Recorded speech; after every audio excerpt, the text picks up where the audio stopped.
Bienvenidos a su espacio nuevamente de Proyecto Orión. Esta es la séptima clase y hoy vamos a hablar un tema bastante pedido y es Yahvé, el gran incógnito personaje del cual se ha dado demasiadas teorías. Y vamos a darle un poquito de forma desde los orígenes de este Elohim o de este Dios, que para muchos es el Dios verdadero, para otros es el Dios de los judíos, para otros es un demiurgo, para otros es un Dios falso. Es decir, hay demasiadas cosas alrededor de Yahvé y todo es por algo, todo viene por una razón de ser. Y en este sentido, voy a compartir pantalla, así como ya le estaba acostumbrando en estas últimas clases que están viendo en pantalla, donde estoy dando desde el inicio todo lo que hemos explicado en Proyectorio en estos 3 años, de manera pausada, de manera detenida, de donde salen los términos que parecen a veces como raros o extraños o ilógicos, cuando en realidad tienen un sentido de las ciencias bíblicas y tienen un sentido desde la arqueología. Pero para eso hay que darse tiempo y todas las descripciones, fuentes estarán en la descripción de sus respectivos videos. En este momento voy a colocar en pantalla las diapositivas acostumbradas. Ok, tenemos aquí a Yahvé, el gran personaje. Este es el tetragramatón que vemos aquí al frente. Su traducción es Yahvé, aunque en realidad ya quiero decir desde un principio que nadie sabe cómo se pronunció. ¿Por qué? Porque se escribió de esta forma y abajo no tiene ni puntos ni rayas. Los puntos y las rayas son para nosotros lo que serían las vocales, pero nada más tenía las consonantes, la yod, la g, la vab y la hey de nuevamente.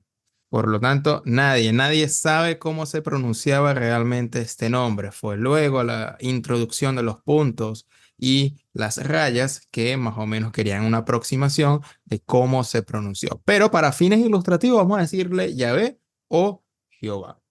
Le diremos Yahvé, Jehová. Y hay varias incógnitas sobre este personaje, que no es casual que se dibuje o se piense como un ser humano con grandes barbas, medio iracundo, muy serio. Esto no es una arbitrariedad. Ya van a ver por qué. Hay varias preguntas. ¿Existió realmente Yahvé? ¿Fue un invento mitológico de la época? ¿Es una manipulación, exageración de los textos? ¿O es un Elohim diferente al Dios de Jesús, por ejemplo? ¿O es un Dios que viene de los sumerios, como por ejemplo la transformación de la palabra Enli a la palabra El, como César Silva en este caso explica, aunque al final el Dios El es distinto a Yahvé? Pero eso lo vamos a ver más adelante. Así que vamos a ir descartando, vamos a ir dando distintas diapositivas y en la primera tenemos, ¿por qué se percibe este Dios de esta manera como un gran ser humano? Tenemos tres textos que nos muestran, nos reflejan la manera de cómo percibían a Dios. Primero tenemos al Génesis 8:21 y el Señor percibió un aroma agradable o el aroma agradable. Es decir, percibían que Dios tenía nariz, tenía olfato. Como dice César Silva, actualmente es absurdo imaginar ya un Dios con esta forma antropomórfica de un gran ser humano. Pero eso era lo que percibían en aquel entonces y lo dejaron por escrito. Otro texto que indica esa forma humana, Salmo 18:16. Desde lo alto extendió su mano y me tomó hacia abajo. Mano, tenía palmas, tenía tacto. Génesis 1:20, y vio Dios, es decir, con sus ojos, que la creación era buena. Y vio Dios que era bueno, todo lo que había creado. Pero hay algo más. Si vemos aquí ahora a la izquierda, tenemos un par de citas rápidamente, donde el texto ya nos dice, sin necesidad de interpretar, de que Dios tiene una forma humana o tiene una forma que se puede palpar y es humano, o por lo menos era lo que bien dejaron escritos. ¿Cómo podemos hacer esto? Fácil. Éxodo 33:11. Dios hablaba con Moisés cara a cara, tenía un rostro, cara a cara, estaba ahí, como quien habla con un amigo, es decir, sin intermediarios, sin ninguna nube en el medio, sin algo metafórico, místico, de éxtasis, no, cara a cara, de frente. ¿Quieren ver otro ejemplo? Si vamos al Génesis 18, hay varios versículos que nos indican que era igual a un ich. Es decir, un ich en hebreo significa un hombre.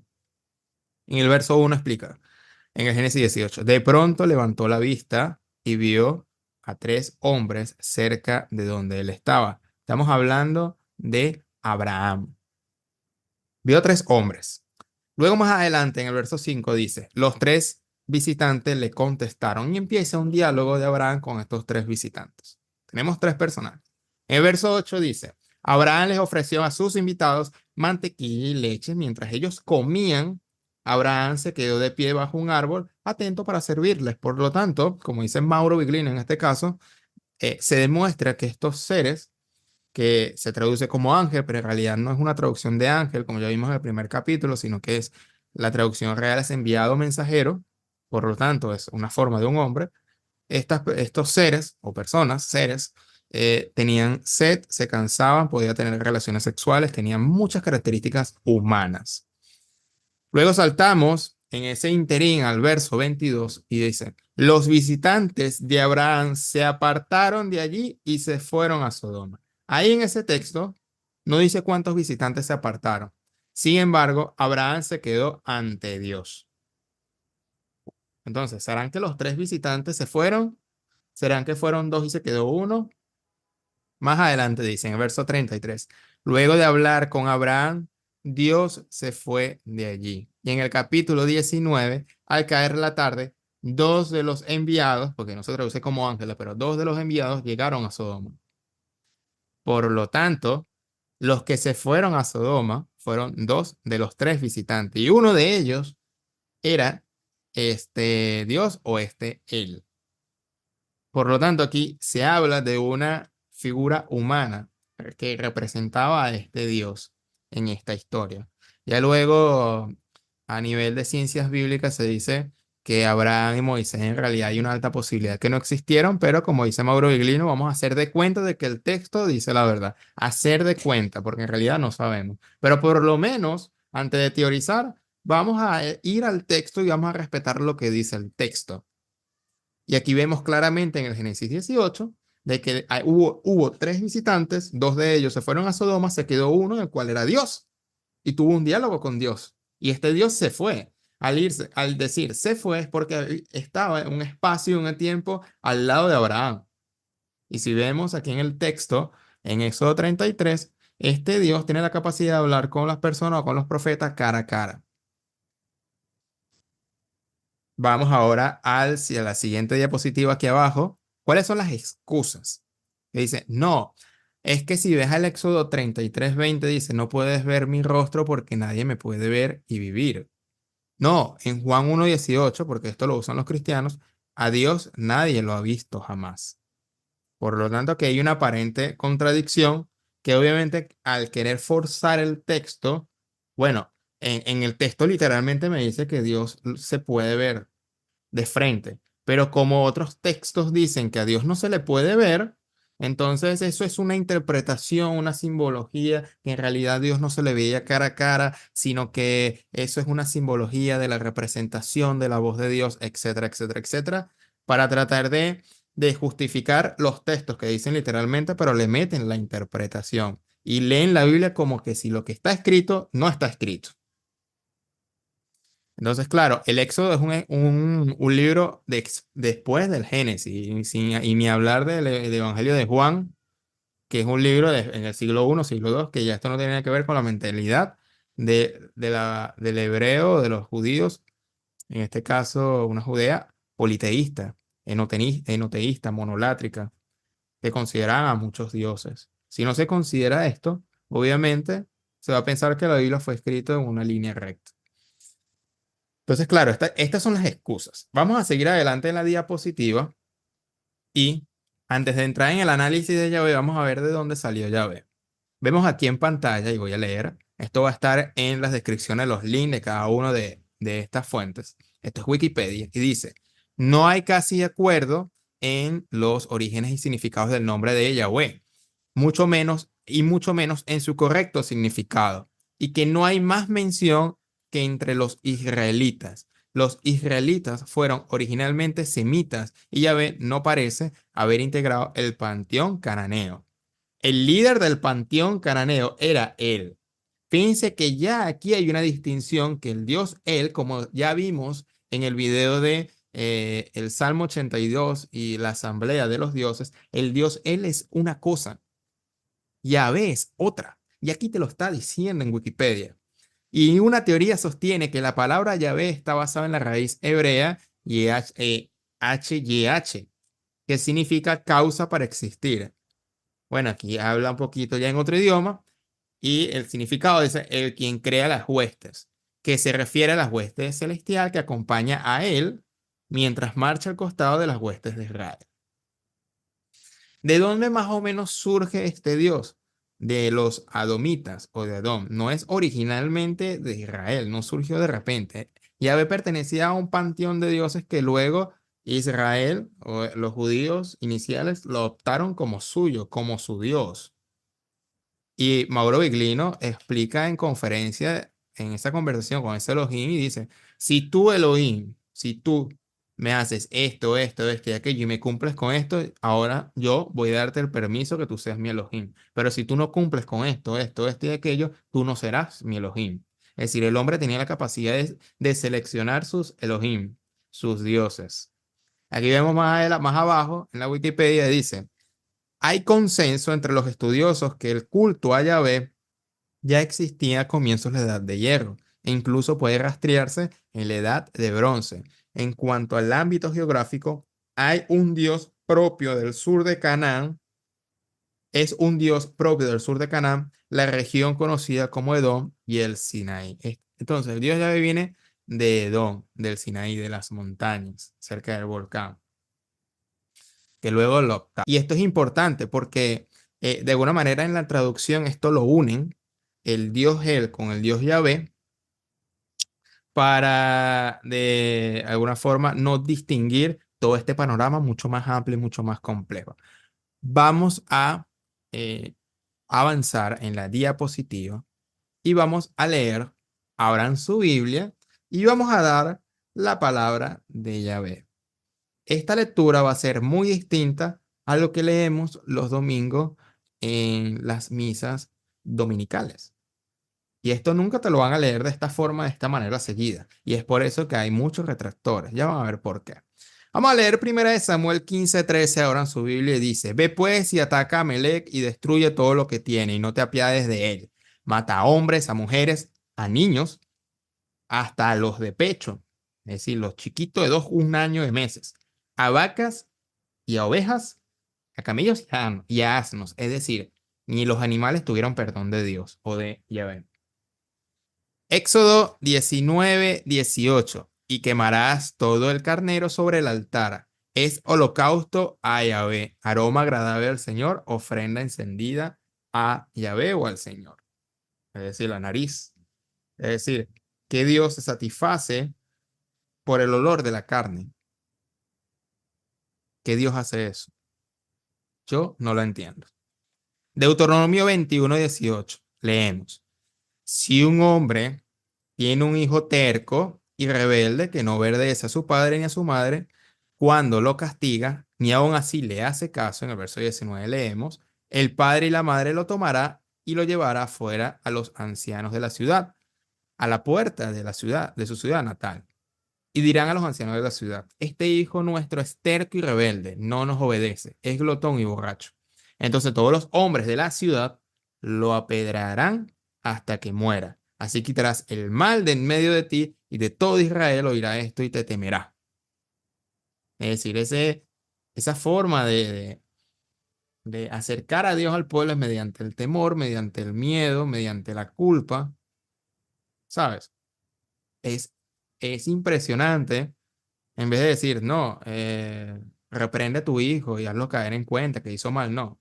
Si es rebelde y si es terco, mátalo, extermínalo.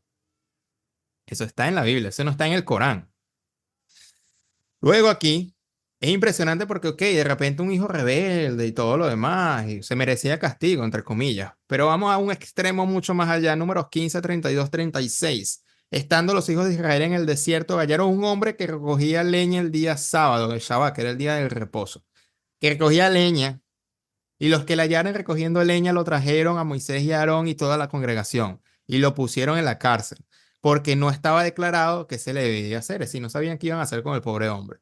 Y Yahvé dijo a Moisés, ya después vamos a ver lo que, y Yahvé dijo, y Dios me dijo, y yo oí la voz de Dios, eso lo vamos a ver más adelante, ¿qué pasa con eso? Y Yahvé dijo, irreversiblemente que muera aquel hombre, apedréalo toda la congregación fuera del campamento. Entonces lo sacó la congregación fuera del campamento y lo apedrearon. Y murió como Yahvé mandó a Moisés. Es decir, no puedes recoger leña el sábado porque Yahvé te extermina. Salmos 2:9. Tú los quebrantarás con vara de hierro, los desmenuzarás con vaso de alfarero. Tenemos aquí Números 24:8. Devorará a las naciones que son sus adversarios. Las naciones adversarias los devorará y desmenuzará sus huesos y los traspasará con sus saetas. Aquí no habla del perdón de Dios en ninguna parte. Salmo 52:5. Pero Dios te destruirá para siempre, te arrebatará y te arrancará de tu tienda y te desarraigará de la tierra de los vivientes. Esto no es el Corán, esto no es el Islam, esto está en el Viejo Testamento o en la Torá o Taná. Aquí hay un texto y lo puse en rojo que dice lo siguiente. Levítico 19:18. No te vengarás ni guardarás rencor a los hijos de tu pueblo, sino amarás a tu prójimo como a ti mismo, yo digo, o yo Jehová. Entonces tú dices, si hay que amar al prójimo porque Yahvé manda a exterminar y manda a saquear y manda a arrebatar las vírgenes para su pueblo. Es decir, ¿a qué prójimo se refería? Obviamente ya ve, el concepto de prójimo no trata de un prójimo universal como luego el cristianismo enseña con Jesús, de que el prójimo es todo el planeta o todo el cosmos. No, el prójimo era mi vecino, el de la tienda de al lado y mi comunidad. Pero al prójimo no se le puede robar la esposa, y hay que respetarle sus bienes, es decir, a mi vecino. Pero a la nación enemiga, ahí sí tenemos la libertad total de exterminar y no dejar a nadie vivo. Esto era lo que enseñaba Yahvé. Entonces, es un concepto muy distinto a lo que creemos hoy en día. Vemos más adelante, aquí en la otra diapositiva, y aquí entra un concepto o una idea donde para las personas que creen que la Biblia es infalible o la Biblia está escrita de una forma lineal del Génesis al Apocalipsis. El profeta Jeremías, en Jeremías 8:8, demanda el hecho de que los escribas metieron la mano en los textos para hacer decir a Yahvé o a Dios cosas que en realidad no son ideas de Dios, sino ideas de hombre. Eso lo podemos leer en Jeremías 8:8 en la denuncia que dice, ¿cómo pueden decir o cómo decís que nosotros somos sabios y la ley del Señor está con nosotros? Cuando he aquí, dice Jeremías, la han cambiado en mentira la pluma mentirosa de los escribas. Es decir, los escribas con su pluma han realizado mentiras en los textos y Jeremías lo demanda en este texto.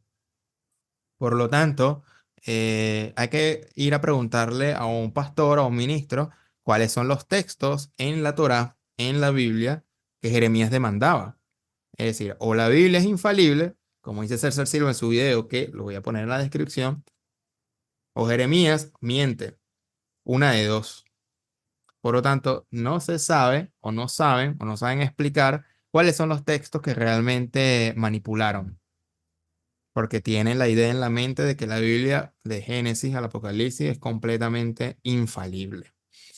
A partir de Jeremías 8:8, aquí podemos llegar ahora a una distinción de que quizás, tal vez, puede ser, es altamente probable que en realidad sean acciones de hombres o la pluma mentirosa de los escribas que hicieron hacer ver a este Dios vengativo, etcétera, como una característica, cuando en realidad son intenciones de hombres que usaron a Dios a su conveniencia.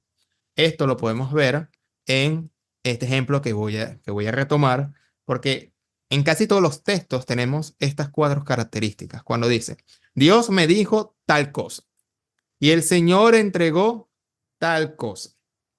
y he oído la voz de Dios, tal cosa. Así ha dicho el Señor, tal cosa. Así profetizo en el nombre del Señor, etcétera, etcétera. Es como que hablan en nombre de Dios y a través de esa transición lingüística empiezan después a crear enseñanzas, dogmas, etcétera. Esto lo podemos ver claramente en estos textos rojos. Leemos en Levítico 19:33. Cuando el extranjero morare con vosotros y vuestra tierra, no lo oprimiréis. Como a un natural de vosotros tendréis al extranjero que mora entre vosotros, y lo amarás como a ti mismo, porque extranjero fuiste en la tierra de Egipto. Yo, Jehová, vuestro Dios. En otras palabras, los extranjeros que vienen de afuera y entran a la nación, los vas a respetar, pero se avala el irrespeto y la violación cuando los propios judíos iban a otras tierras a exterminar. Eso sí era avalado por Dios.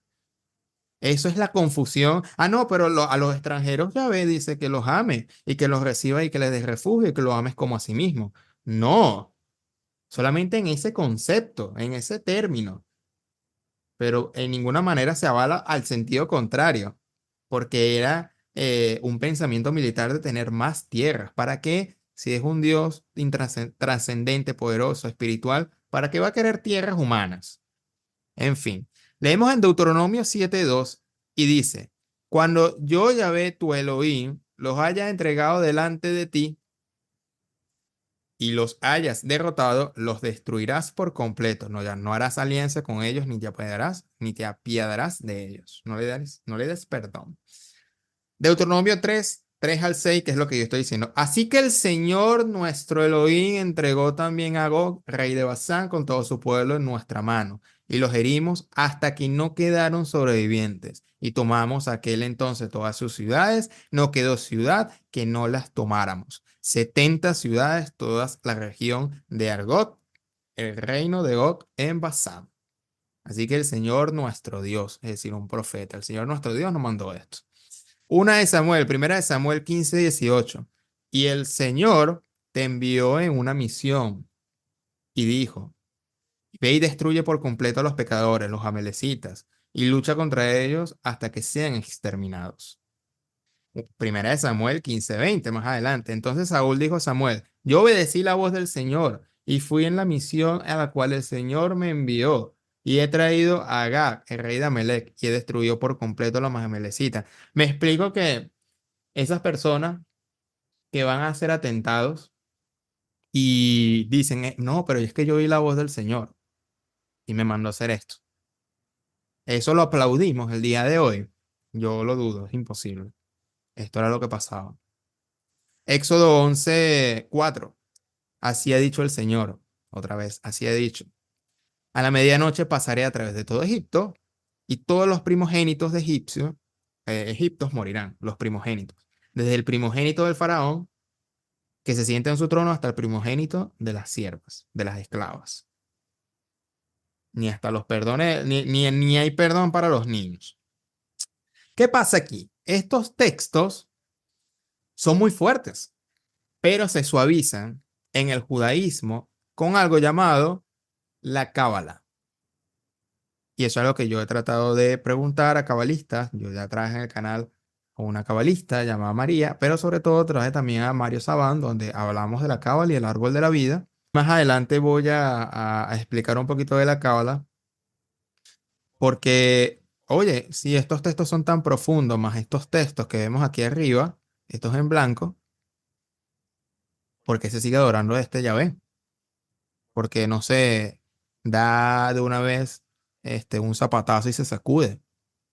Porque precisamente hay un esoterismo o una cuestión mística donde explica el trasfondo de estos textos, que más adelante lo voy a retomar.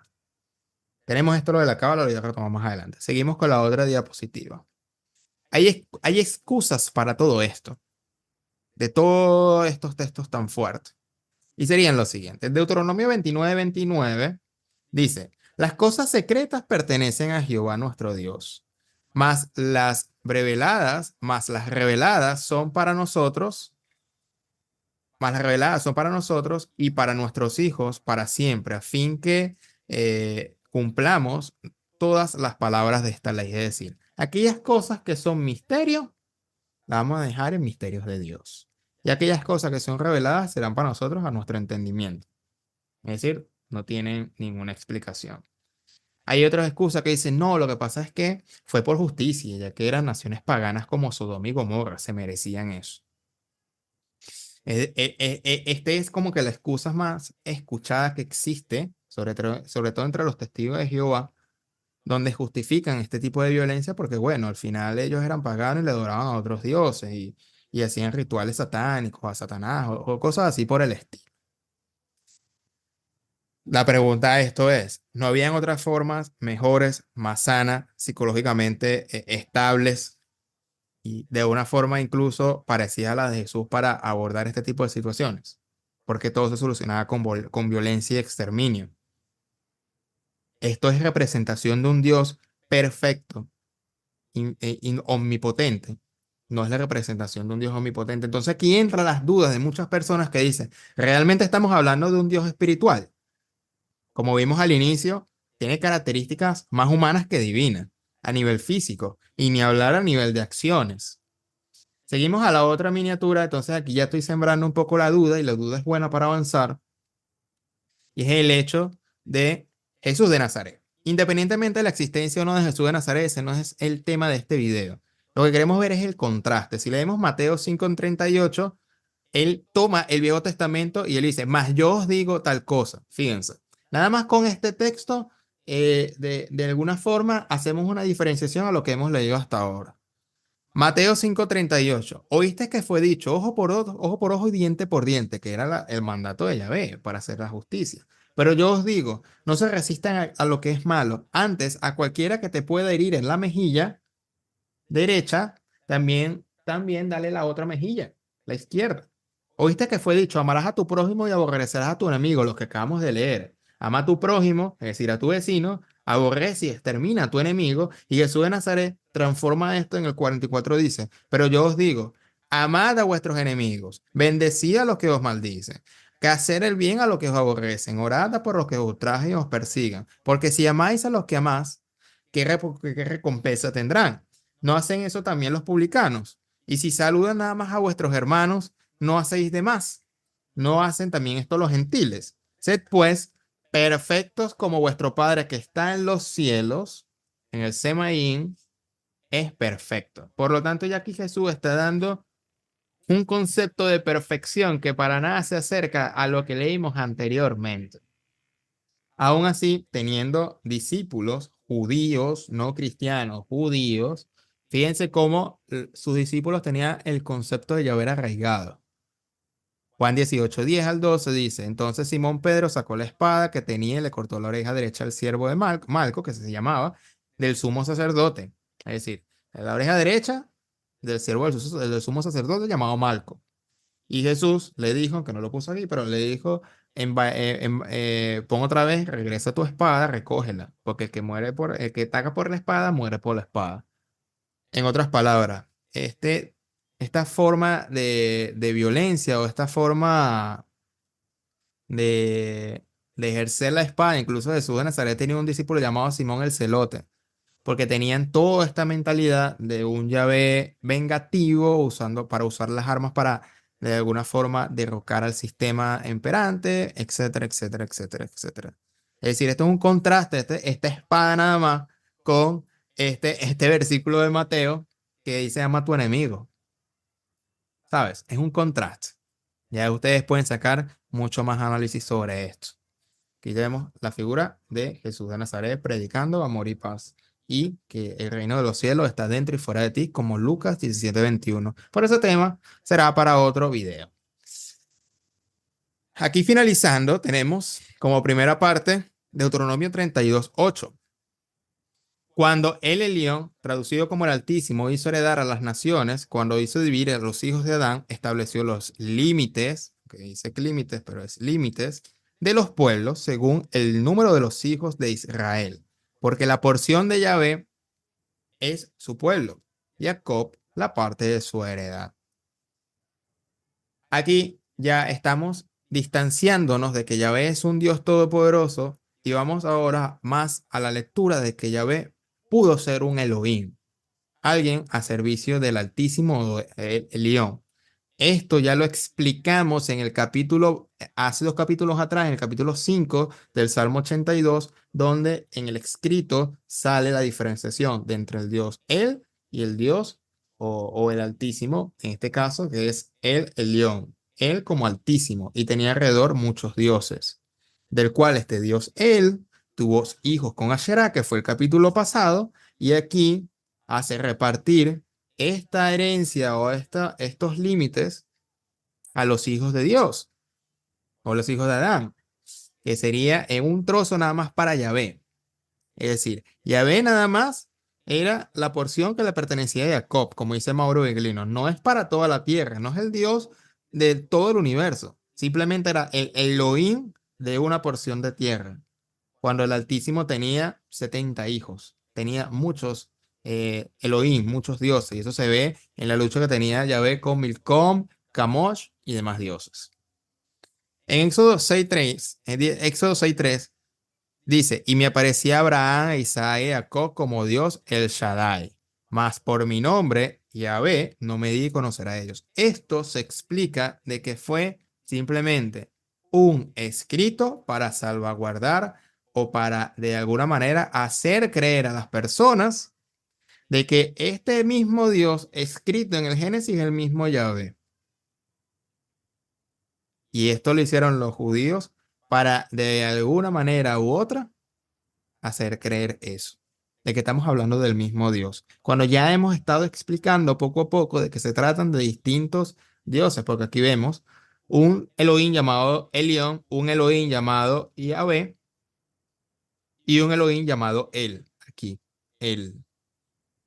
Dios, en hebreo lo vamos a ver como Él. Hay tres aquí en estos textos. Y estos tres no son un Dios. Entonces, aquí, ¿será que Yahvé era todopoderoso? Como ya no estamos viendo, no es tanto así. Y nada más, como ya este ejemplo lo di anteriormente, pero lo voy a volver a ver, si leemos en Números 23:19, dice, Dios no es hombre para que mienta, ni hijo de hombre para que se arrepienta. Ah, Dios es inmutable y no se arrepiente, pero si leemos en el Génesis, libro más atrás, en el Génesis 6:6, y se arrepintió Yahvé de haber hecho al hombre en la tierra y le dolió en su corazón. Y dijo Yahvé, no rearé sobre la faz de la tierra a los hombres que he creado, es decir, los exterminaré. Le dio un ataque de ira.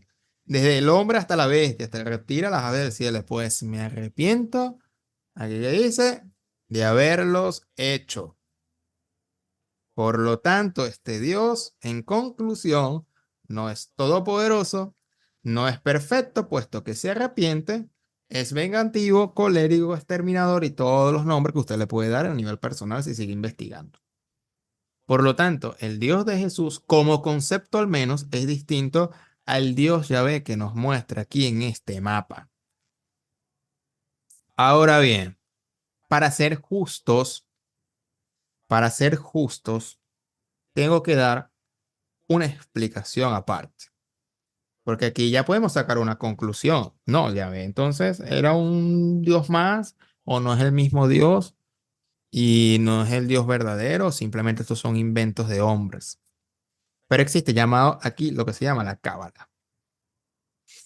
Vamos a ver la siguiente diapositiva para cuestiones de justicia y para explicar todo el panorama completo, porque aquí sí explico esto, no vamos a tener el panorama completo. Vamos a explicar ahora un poquito de cábala. ¿Por qué, a pesar de estos textos en rojo que explicamos bastante fuerte, como que los cabalistas y los judíos y los cristianos no se detienen en eso? Existe algo como esto. Esto se llama el árbol de la vida, donde hay niveles. ¿Qué pasa? En la cábala dice que los personajes existieron, pero las historias son cuentos para sacar una enseñanza profunda. La imagen de Yahvé es la primera capa, la que hemos leído, donde hay que penetrar la imagen cruel, es decir, la parte literal de Yahvé, para llegar al Dios infinito. En este momento te voy a poner un fragmento de Albert Goslan explicando que los personajes del Antiguo Testamento son reales, pero las historias son cuentos para tener dos lecturas, una literal y una profunda, y que uno, por mérito, tiene que sacar la parte profunda de cada historia. Dice que no debemos tomar literal la Torá. Entonces, históricamente, ¿pasó o no pasó lo que cuenta la Torá? Por ejemplo, ¿cómo Moshe nunca mató al egipcio o si lo mató? Pinjas no mató a la mujer pagana, David no mató a Goliat. Gracias por su respuesta. Los patriarcas existieron, pero la Torá es un mensaje que viene del cielo. Y el mensaje que viene del cielo viene codificado y vestido de historias. Entonces sí que los personajes existieron, pero las historias son códigos que hay que descifrar. Porque esa historia protege una sabiduría muy grande. Igual que la cáscara de un plátano protege el plátano, la cáscara de una naranja protege el jugo de la naranja, el zumo de la naranja. Pues las historias protegen una sabiduría que no se puede poner encima de la mesa sin una preparación. Entonces, ¿que existieron los personajes? Sí. ¿Que las historias que hay en la Torá son una envoltura? Así es. Este video ya lo había compartido anteriormente en estas clases, pero lo quiero volver a retomar. A causa de eso, entonces ellos explican que hay un infinito. Voy a hacer un resumen muy general de la Cábala, pero más adelante voy a tocar Cábala, dentro de 20 capítulos o algo así. Tenemos el infinito y tenemos la estrella de David. Esta estrella de David se explica, según Albert Goslan, que es el mundo espiritual, una estrella, y el mundo material. Son los dos estómagos que hay que alimentar. Y en el centro está el tetragramatón, que sería Yahvé. Yahvé sería una energía. Ya no sería ese Dios cruel, sino que en su profundidad es una energía que está en las zonas altas del mundo espiritual, en la zona del infinito. Tenemos el árbol de la vida, que este sería, por lo tanto, un mapa. El árbol de la vida es un mapa de donde viene la energía sutil y espiritual de arriba y se va densificando en cada esfera hasta llegar al mundo de la materia, que es Malkut. En las zonas de arriba, en las superiores, tenemos tres sefirot, que sería la parte racional, la parte de Hokmah, que sería la intuitiva, y la parte de Keter, que sería la parte de iluminación, trascendencia. Fíjense que ya aquí ya estoy dando una interpretación o una forma mística de explicar el texto. Y aquí ya me estoy saliendo del texto. Y lo estoy haciendo a propósito para que se den cuenta del por qué todo eso que te acabo de leer al inicio, en la primera parte de este video, al ver toda esta explicación ahora van a entender por qué ya no le prestan atención tanto a la parte literal, sino que se va directamente a la parte mística. Entonces tenemos Binah, que es la parte racional de esta esfera. Tenemos Hokmah, que tenemos la parte intuitiva, la parte emocional, la parte de las señales. Y al unir esto en esta esfera verde que vemos aquí, que sería el conocimiento secreto de la experiencia, entramos a una conexión directa con Dios dentro de nuestro. Sin necesidad de una iglesia, sin necesidad de un líder, de un ministro. Ya son mundos de la intuición. ¿Qué enseña la Cábala? Más o menos serían estos puntos. Gematría, que sería la numeración, el significado de las permutaciones de las letras. Cada letra tiene una numeración. El mundo de la intuición, no solamente de lo literal, que la parte del exterminio de los gentiles es una identificación a nuestra parte interna que hay que corregir. Por eso se le llama corrección. El olam, que sería, o el tikkun, que sería el trabajo de rectificación, corregir las cosas aquí con nuestras acciones. Tenemos las meditaciones cabalísticas con las letras, tenemos el árbol de la vida, tenemos el Sod, que serían esa última interpretación que hay que trascender esas capas de lo literal. Tenemos la energía de los símbolos y los rituales, tenemos la parte de hacer méritos de nuestra alma. También tenemos una parte psicológica como recipiente al espíritu y todo lo que el espíritu nos dicta mediante el alma a través de las enseñanzas de la Cábala. Tenemos otra frase que es, si no se estudia el mundo del alma, no se puede comprender las extrañezas del mundo y del texto bíblico. Por lo tanto, según los cabalistas, estaríamos luchando en la parte literal. Tenemos una conciencia cósmica que ya no es literal. Ya esta lectura es algo cósmico, algo interpretativo, algo más allá que se sale del texto automáticamente. Los cabalistas tienen el Zohar, pero eso es otra explicación. Hay tres tipos de alma. Fíjense que aquí tiene la Ruach, el Nefesh y la Neshama, donde el Ruach, en lo literal, Mauro Bililino habla que esto es básicamente una nave, un sitio de transporte, que la palabra espíritu no tiene que ver una connotación espiritual, sino que es básicamente un objeto que flota y se transporta.